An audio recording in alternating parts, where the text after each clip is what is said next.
My name is Christopher Wright. Everybody calls me Stix.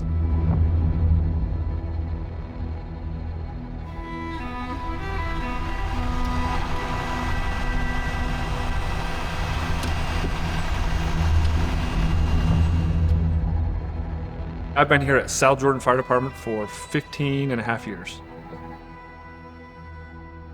I think one of the most rewarding things of this career is the very deep friendships and connections I make with my fellow firefighters, because we're together for 48 hours and we respond to a lot of traumatic incidents, a lot of stuff that the general public should never see.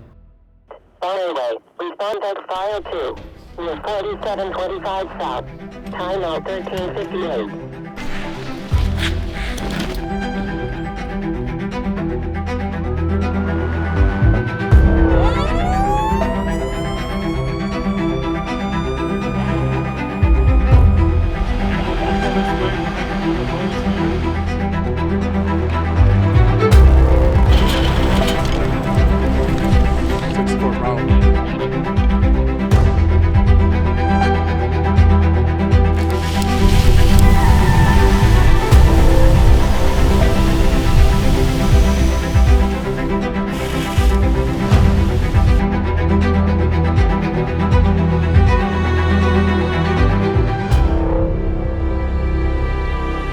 I have legit brothers and sisters in this field who I can call on no matter any time of day, no matter what I'm doing, and they'll be at my house if I need them.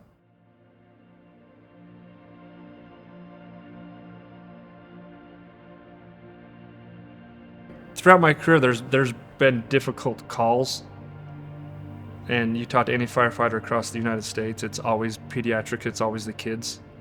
Those calls they'll haunt you for the rest of your life. And if you don't have a good support system, if you're not in a good mental space, they can really take you to some dark places.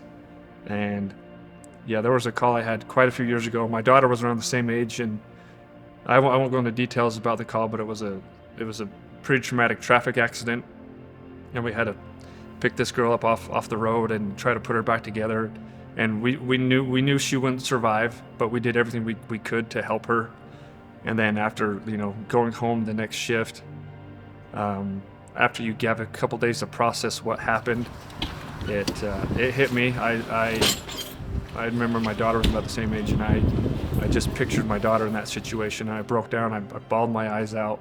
But that call stayed with me for quite some time, until I was able to healthily process that. My wife's been a huge support. She was an ER nurse for 12 years, and so she saw similar things, so I could come home and tell her all the details and everything, and she would just give me a big hug and just give me my space to allow me to heal. And she's hands down the reason why I'm here today. There's been a shift in the firefighting world and the police world, where we are now more focusing on mental health and having mental health experts and having people that we can go talk to. In the past, it was just like, you don't talk about it, you just man up, you don't show emotion. In a society, it's kind of like, men don't cry, men don't show emotion, you just have to. But that is totally unhealthy for our brains. And having that paradigm shift, like, you need to show emotion. That's how you heal, that's how you process, instead of just keeping it all in and not telling anybody. And that's why suicide rates amongst firefighters and police officers are so high. If you don't have a way to process them healthily, a lot of people will self-medicate with alcohol, with prescription drugs, whatever they need to help numb that pain. But that doesn't ever solve the problem. It just, you keep numbing, and eventually it's not going to work anymore, and you're going to resort to either suicide, or you're going to make some really poor decisions. I love working out. I love running. I love doing hard, like pushing my brain hard, like doing hard trail climbs, doing hard runs, because it's actually a form of meditation for me. It helps clear my brain. It helps me process all the stuff that I've seen healthily. And then also with my wife, she's helped me get into meditating at home. And for me, I started doing yoga, which for years I'm like, I don't know about that. Yoga and meditating has hands down allowed me to really understand who I am, to like the very core of who I am, and like and like loving every aspect of me, the dark parts that I have, the light parts that I have, and being okay with that. And that helps me deal with these other calls and realizing, you know, bad things happen all the time. But my job as a firefighter is I didn't cause these problems. My job is I show up, I do everything I know how to do to help these people. And a lot of times people don't make it in traumatic situations or cardiac arrests, but we're trained, and if you trust your training, you do everything you can do, you can hold your head high knowing like I gave that person every chance that they could have. And then I have a healthy relationship with my wife where I can go home and talk to her, process it. When I go for a nice long run, it helps me deal with all those emotions. And then like meditating and doing yoga helps a lot of those emotions come out too. And I feel so much healthier mentally than I ever have before.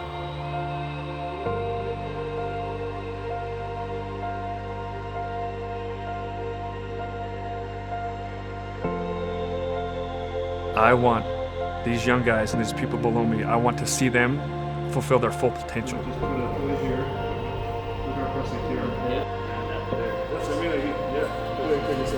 I want these guys to be their best selves at work, but more importantly, I want to teach these guys how to be their best selves at home, to be the best husbands, the best wives, the best dads, the best moms.